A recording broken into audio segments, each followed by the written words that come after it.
জাতীয় নাগরিক পার্টির সদস্য সচিব আক্তার হোসেন অভিযোগ করেছেন, তারেক রহমানের নেতৃত্বাধীন বিএনপি সরকার ছাত্র জনতার নতুন বাংলাদেশ গড়ার স্বপ্ন নষ্ট করছে।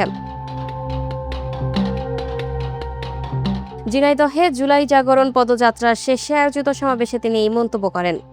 আক্তার হোসেন দাবি করেন, সরকার রাষ্ট্রের বিভিন্ন গুরুত্বপূর্ণ দপ্তরে দলীয় পরিচয়ের ব্যক্তিদের নিয়োগ দিচ্ছে। তার অভিযোগ, নির্বাচন কমিশন সচিবালয়ের অতিরিক্ত সচিব পদে বিএনপির পদধারী একজনকে নিয়োগ দিয়ে একটি নিরপেক্ষ সাংবিধানিক প্রতিষ্ঠানের নিরপেক্ষতা প্রশ্নবিদ্ধ করা হয়েছে। তিনি এই নিয়োগ বাতিলের দাবি জানান।